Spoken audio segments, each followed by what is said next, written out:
एक बार एक छोटा सा गांव था जो एक शांत झील के किनारे बसा हुआ था। गांव के लोग सरल और खुशहाल जीवन जीते थे, लेकिन उनमें से एक व्यक्ति आनंद लगातार नकारात्मक विचारों से घिरा रहता था। वो हमेशा सबसे बुरी स्थिति की कल्पना करता था, दूसरों के इरादों पर संदेह करता था और हर चीज में गलती खोजता था। आनंद की नकारात्मकता ने उसके जीवन को जहर बना दिया। वो अकेला और दुखी था और उसके नकारात्मक विचार उसके आसपास के लोगों को भी प्रभावित करने लगे। गांव में उदासी की भावना फैलने लगी और लोगों की खुशी कम होने लगी। गांव के लोगों ने आनंद की मदद करने का फैसला किया।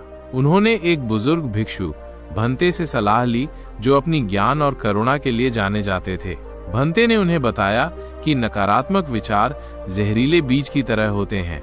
यदि उन्हें बिना बोए छोड़ दिया जाए तो वे बढ़ेंगे और पूरे बगीचे को दूषित कर देंगे। उन्होंने उन्हें सिखाया कि विचारों को नियंत्रित करना और नकारात्मकता को सकारात्मकता से बदलना संभव है। भंते ने आनंद को एक सरल तकनीक सिखाई। जब भी कोई नकारात्मक विचार उसके मन में आता तो उसे खुद से कहना होता, यह सिर्फ एक विचार है। उसे विचार को जाने देना था और उसे अपने जीवन में शक्ति न देने का अभ्यास करना था। आनंद ने भंते की शिक्षाओं का पालन किया और धीरे धीरे उसके विचार बदलने लगे। उन्होंने नकारात्मकता को सकारात्मकता से बदलना शुरू कर दिया। उन्होंने अपने आसपास की सुंदरता की सराहना करना सीखा, दूसरों के प्रति दयालु बनना सीखा और अपने जीवन में खुशी के लिए आभारी होना सीखा। जैसे ही आनंद बदला, वैसे ही गांव भी बदला। लोगों की खुशी लौट आई और वे एक बार फिर शांति और सद्भाव में रहने लगे। आनंद ने महसूस किया कि नकारात्मक विचार केवल विचार होते हैं और उनके पास उन्हें अपने जीवन को नियंत्रित करने की शक्ति नहीं होती है। कहानी का नैतिक: नकारात्मक विचार शक्तिशाली होते हैं, लेकिन उनके पास हमें नियंत्रित करने की शक्ति नहीं होती है। हम अपने विचारों को नियंत्रित करना और नकारात्मकता को सकारात्मकता से बदलना सीख सकते हैं। जब हम अपने विचारों को बदलते हैं तो हम अपने जीवन को बदलते हैं।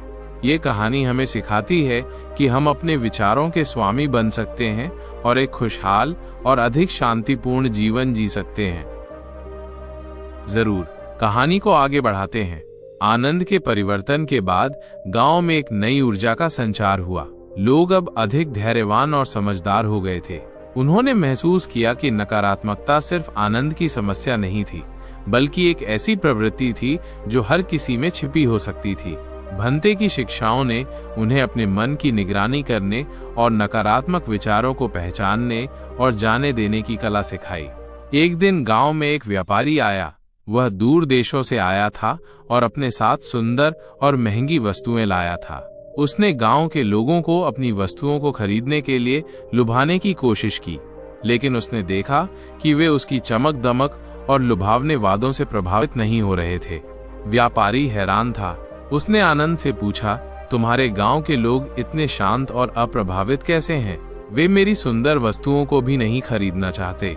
आनंद ने मुस्कुराते हुए उत्तर दिया, हमने सीखा है कि सच्ची खुशी बाहरी चीजों में नहीं, बल्कि अपने मन की शांति में निहित है।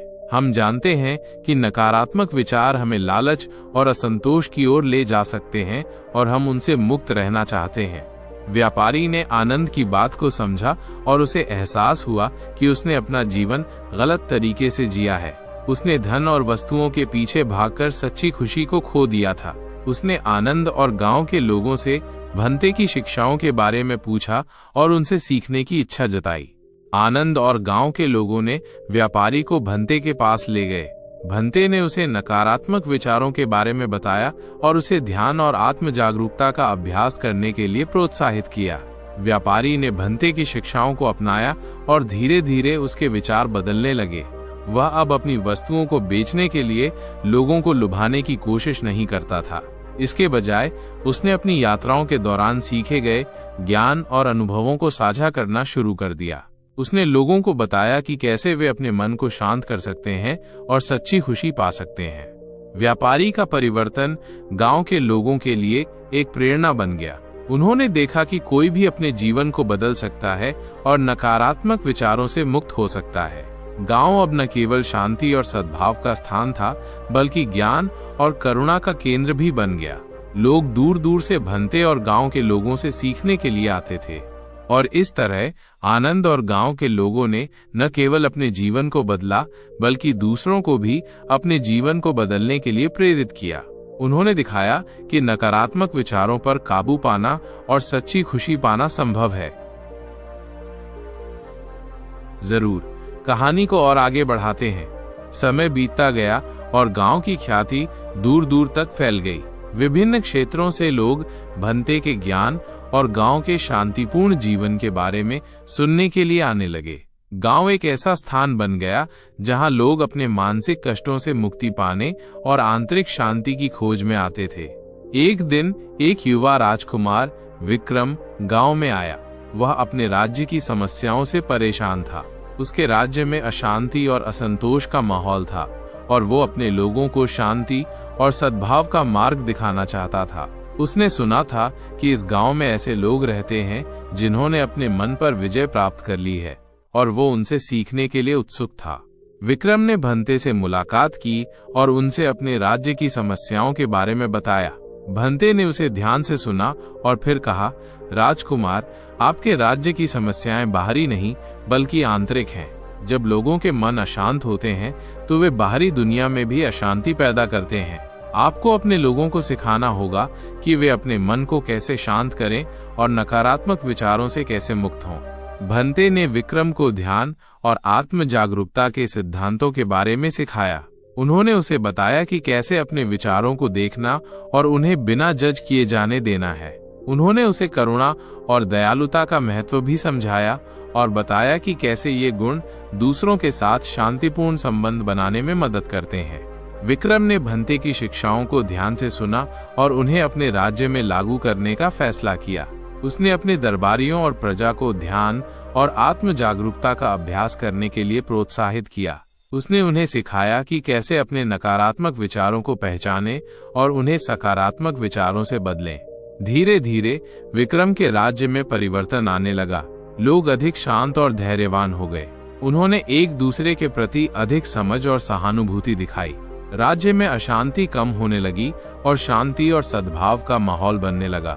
विक्रम ने महसूस किया कि भंते की शिक्षाओं ने न केवल उसके राज्य को बदला बल्कि उसे भी बदल दिया।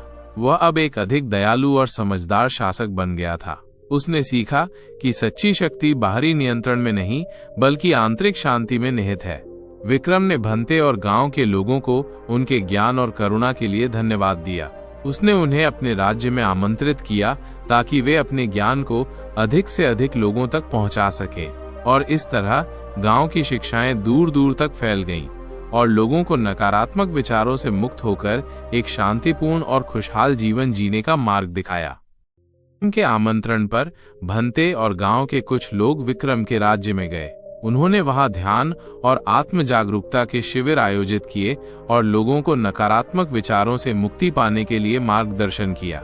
भंते ने लोगों को सिखाया कि कैसे वे अपने मन को एक शांत झील की तरह बना सकते हैं जहां विचार आते जाते हैं लेकिन सतह को अशांत नहीं करते। विक्रम के राज्य में एक प्रसिद्ध विद्वान आचार्य देवदत्त रहते थे। वे अपनी बुद्धि और ज्ञान के लिए जाने जाते थे, लेकिन वे अक्सर अहंकार और नकारात्मक विचारों से घिरे रहते थे। जब उन्होंने भंते और गांव के लोगों की शिक्षाओं के बारे में सुना तो उन्हें संदेह हुआ। उन्होंने सोचा कि ये साधारण लोग उन्हें क्या सिखा सकते हैं। देवदत्त ने भंते को एक सार्वजनिक बहस के लिए चुनौती दी। उन्होंने सोचा कि वे अपने ज्ञान से भंते को पराजित कर देंगे और उनके विचारों को गलत साबित कर देंगे। बहस के दिन राज्य के सभी विद्वान और नागरिक इकट्ठा हुए। देवदत्त ने जटिल दार्शनिक प्रश्न पूछे, लेकिन भंते ने सरलता और स्पष्टता के साथ उत्तर दिए। भंते ने समझाया कि ज्ञान केवल पुस्तकों और सिद्धांतों में नहीं बल्कि जीवन के अनुभवों और आत्म जागरूकता में भी निहित है। उन्होंने कहा कि नकारात्मक विचार ज्ञान के मार्ग में बाधा बनते हैं और जब तक हम उनसे मुक्त नहीं होते, हम सच्ची समझ तक नहीं पहुंच सकते। देवदत्त भंते के उत्तरों से प्रभावित हुए। उन्होंने महसूस किया कि उनका अहंकार उन्हें सच्ची समझ से दूर रख रहा था। उन्होंने भंते से क्षमा मांगी और उनके शिष्य बन गए। उन्होंने नकारात्मक विचारों को त्याग दिया और ध्यान और आत्म जागरूकता का अभ्यास करना शुरू कर दिया। देवदत्त के परिवर्तन ने राज्य के अन्य विद्वानों को भी प्रेरित किया।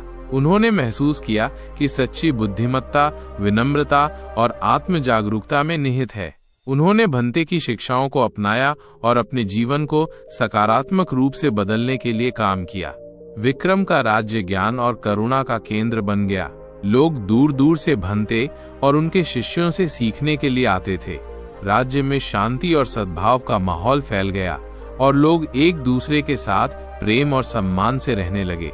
भंते ने विक्रम और उनके लोगों को सिखाया कि नकारात्मक विचारों से मुक्त होने का मार्ग केवल व्यक्तिगत परिवर्तन तक सीमित नहीं है, बल्कि ये समाज और दुनिया को भी बदल सकता है। उन्होंने कहा कि जब हम अपने मन को शांत करते हैं तो हम दूसरों के लिए भी शांति और सद्भाव का वातावरण बना सकते हैं। और इस तरह गांव की शिक्षाएं एक राज्य से दूसरे राज्य में फैल गईं और लोगों को नकारात्मक विचारों से मुक्त होकर एक शांतिपूर्ण और खुशहाल जीवन जीने का मार्ग दिखाया। ये कहानी हमें सिखाती है कि सच्ची शक्ति हमारे भीतर है और हम अपने विचारों को नियंत्रित करके अपने जीवन और दुनिया को बदल सकते हैं। अगर आपको ये स्टोरी सुनने में अच्छी लगती हो तो हमारे चैनल को लाइक, शेयर और सब्सक्राइब कर देना। धन्यवाद।